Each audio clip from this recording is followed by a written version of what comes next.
teman-teman semua, salam jumpa lagi dengan saya Nugroho Triko Pramono. Kali ini saya akan klinong-klinong ke tempatnya Pak Purwanto.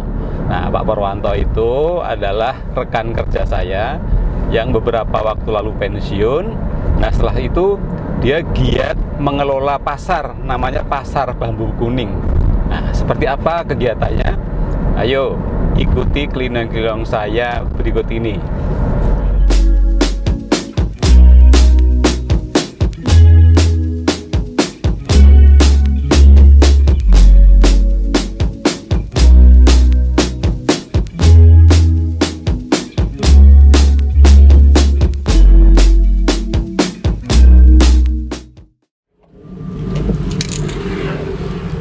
Teman-teman, kita sudah sampai di lokasi Pasar Bambu Kuning.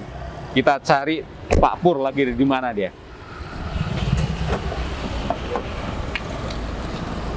Ya.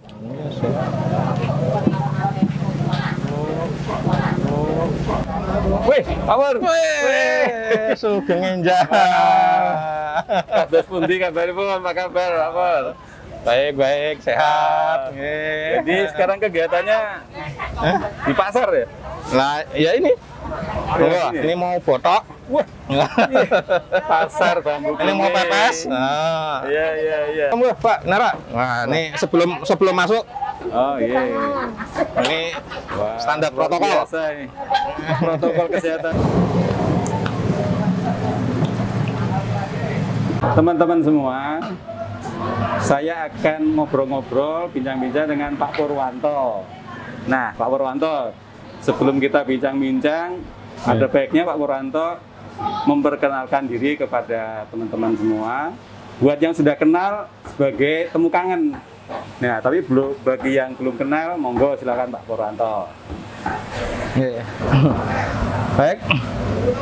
Sugeng enjang teman-teman sekalian. Jadi nama lengkap saya adalah Yuni Purwanto, biasa dipanggil dengan Purwanto. Tapi kalau di rumah itu nickname panggilan saya adalah Ipung. Jadi Mas kalau Ipung, jadi kalau teman-teman ke pasar itu nyari Purwanto nggak ketemu. Ketemunya adalah Ipung.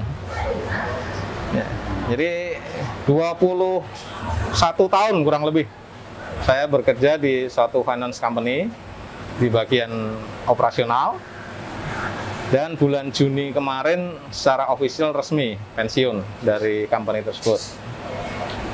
Nah, saat ini teman-teman berada di salah satu kios di Pasar Bambu Kuning yang saya kelola. Nah, ini perkenalkan juga, ini istri saya. Istri setia. Purwanto, Mbak Wati. Mau ngobrol-ngobrol ini. Gimana sih ceritanya kok bisa jadi mengelola pasar Bambu Kuning ini, gimana ceritanya ini Pak Pur? Nah, sampaikan bahwa pasar ini berawal dari di wilayah tanah pribadi.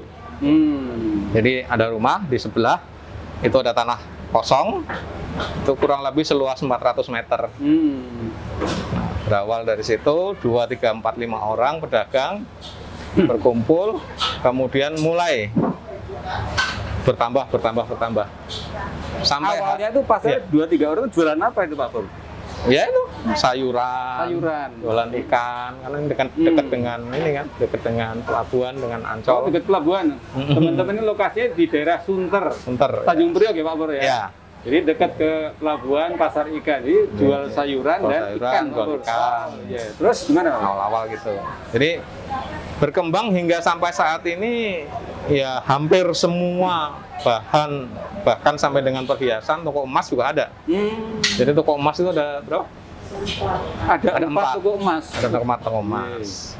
Kemudian untuk beras, kemudian telur, sayuran, 80% jualannya adalah bahan pokok. Bahan pokok makanan. Oh iya. Ada juga baju. Apa lagi ya? Kemudian kalau sayur ya 80% itu bahan pokok. Termasuk Tahu tempe ada nggak? Saya tahu tempe. Oh, tahu tempe. Tahu tempe, pete juga ada. Pete, wah. Terus apa toko lagi? buah, Ini buah-buahan. buah. Bahkan kalau mau nyari cobek, kemudian sapu lidi, kembang untuk pemakaman di belakang juga ada. Ada juga. Komplit, benar-benar komplit. Terus, Ya. jajan-jajanan itu kan, Oh, iya. nah kayak ini nih, saya disuguhi nih. Ada juga itu. Ini Nogosari. Nogosari. Terus Ini apa nih? Ini Arem-arem apa? ketan. Oh, tan, pisang Ini goreng. pisang Pontianak. Ya, monggo silakan. Ye, Wah, nyentuh. monggo. Nah, ini salah satu Nah. aktivitas Ye, yang terjadi di pasar. ye. Nah, tapi sambil nunggu, Ini minum jamu temulawak, gitu. Enak, seger. oke. Terus ngomong tadi ibu-ibu atau tadi kegiatan apa itu, Bu? ini menabung. Menabung. Loh, kok di pasar ada menabung? Iya. Jadi menabung nanti dia kalau bayar kontrakan tinggal foto. Oh, gitu. Kayak semacam koperasi Iya, atau? jadi Oh, koperasi. Kedepannya rencana. oh, bagus sekali Oke. teman-teman.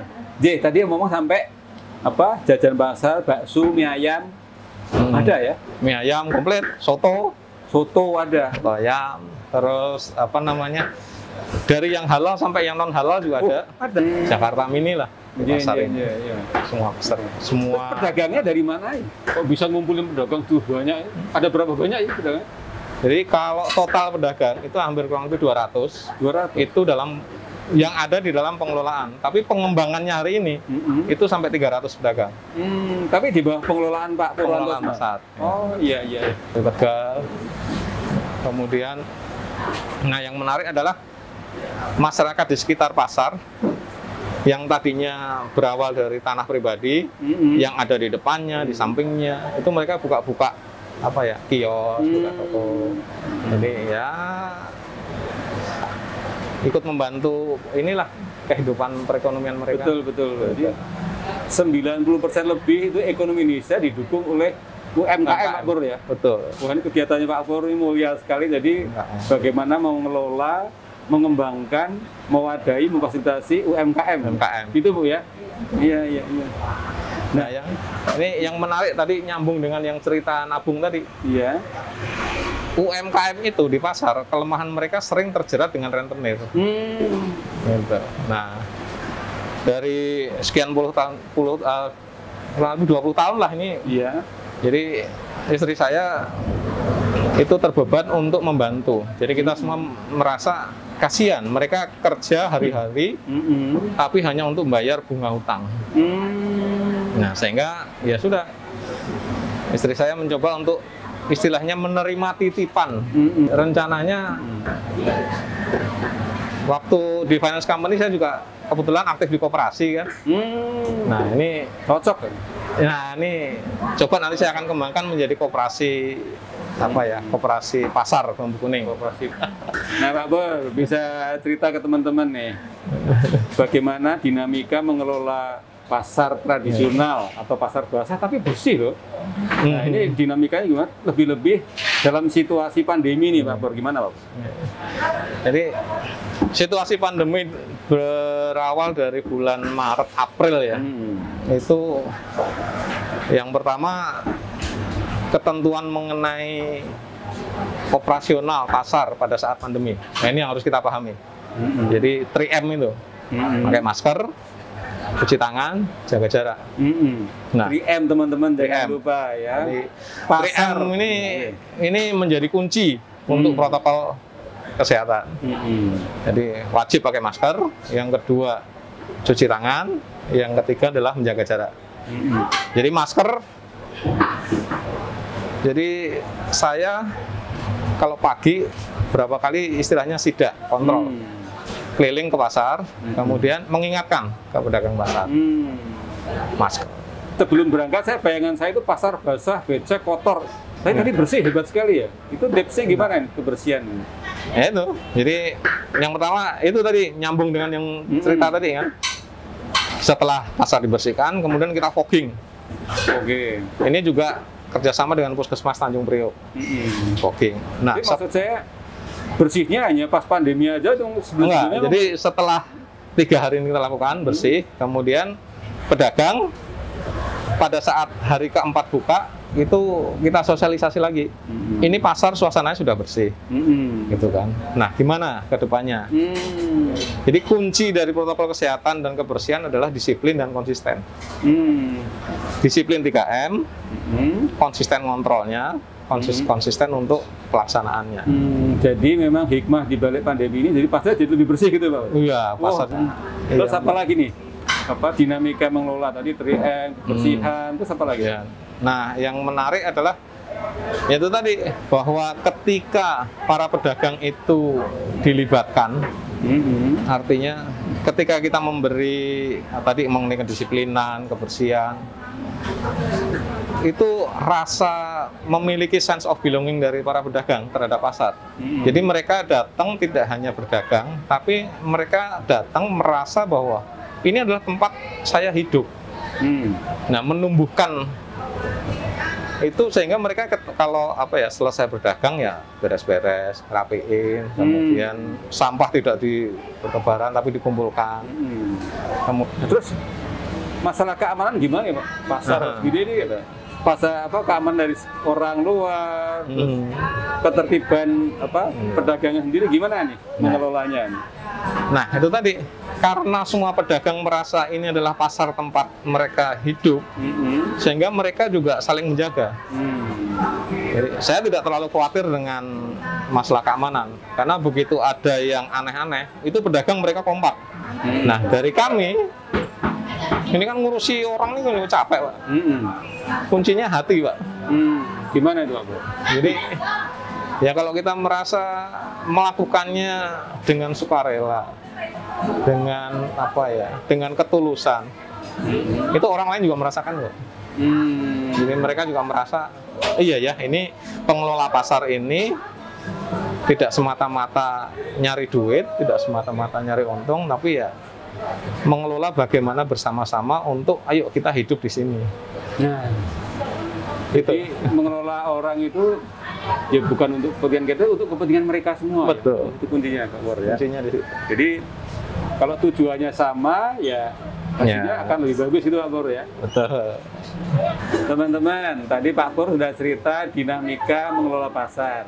Kita mau tanya ini, peluang apa yang bisa diambil dari pengalaman Pak Pur? Pak Pur, peluang apa Pak Pur yang bisa diambil, di-share ke teman-teman semua? Yang pertama, ya tadi, kalau misalnya satu, kita punya lahan yang ya relatif lah, yang masih bisa digunakan untuk jualan 2, 3, 4, 10 orang gitu.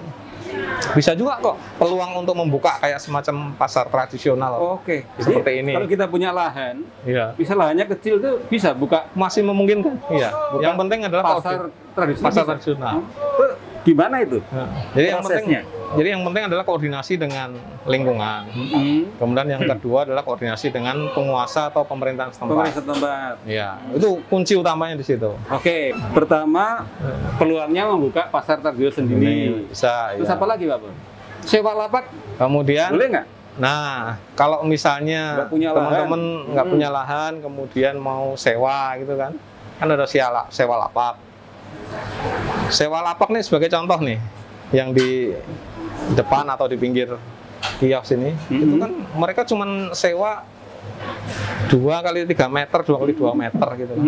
Nah, mereka butuh alat transportasi mobil pickup.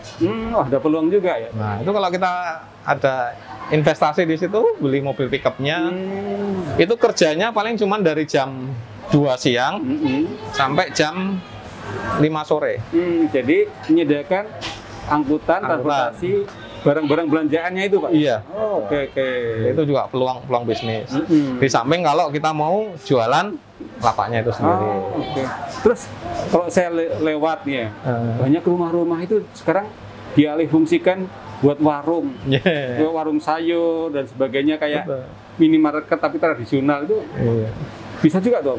Bisa. Jadi ini yang terjadi di pasar tradisional. Jadi di lahan yang tadi 400 meter, yang isinya hanya kurang lebih 90 pedagang, ini berkembang menjadi 300 pedagang. Itu adalah yaitu rumah-rumah penduduk yang mereka ada di pasar, kemudian rumah yang tadinya hanya tempat tinggal dijadikan ya ada yang jualan soto, ada soto mie, Ada jual telur, ada jual beras. Oh, oke. Jadi teman-teman yang tidak punya lahan, tidak bisa sewa lapak karena jauh ya. Kalau mau buka warung sayuran dan sebagainya di rumah sendiri, nanti kapan-kapan belajar dari Pak Pur, silakan. Nah, sekarang pengen tahu nggak kegiatan Pak Pur selain mengelola pasar? Nah, Pak Pur silakan bisa sharing, Pak Pur. Jadi filosofi hidup saya itu adalah menjadi garam dan terang. Dalam konteks bahasa Jawa ini urip iku urup. Oh, hidup itu menerangi, menyala ya. Urup itu menyala, gitu Ya, Pak ya. gitu. Ya. Jadi ini mendasari aktivitas kegiatan satu di samping pengelolaan pasar. Jadi di pasar ini juga tidak semata-mata untuk nyari Ya, duit gitu. duit gitu ya. Tapi ada sisi kehadiran keluarga kami ini menjadi dirasakan manfaatnya oleh lingkungan gitu. Jadi kemudian yang kedua, secara spiritual kita juga tidak bisa lepas dari yang di atas. Jadi apa yang bisa kita lakukan?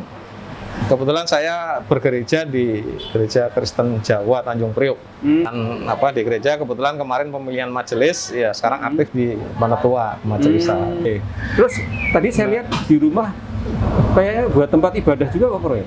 Iya, rumah dibangun 2 lantai. Yang lantai di atas itu kita gunakan untuk tempat ibadah. Di lantai 2 itu di samping untuk ibadah setiap minggu, ini kan juga masyarakat sosial RT, RW itu kan kadang ada arisan, kadang ada. Kita buka pintu, monggo. Bahkan kalau ada warga yang ingin pakai untuk sunatan, untuk perkawinan, monggo. Teman, jadi rumahnya terbuka untuk kegiatan-kegiatan sosial, untuk gereja dan untuk kegiatan-kegiatan sosial lainnya. Baik. Apalagi Pak Pur kegiatannya. Nah, apa gunanya kita menjadi garam kalau kita nggak sehat kan gitu kan? Jadi saya ikut olahraga bela diri jiu-jitsu. Jadi Pak Pur itu apa? Jadi atlet jiu-jitsu gitu? Ya, betul. Jadi saya latihan jiu-jitsu dari tahun 1979.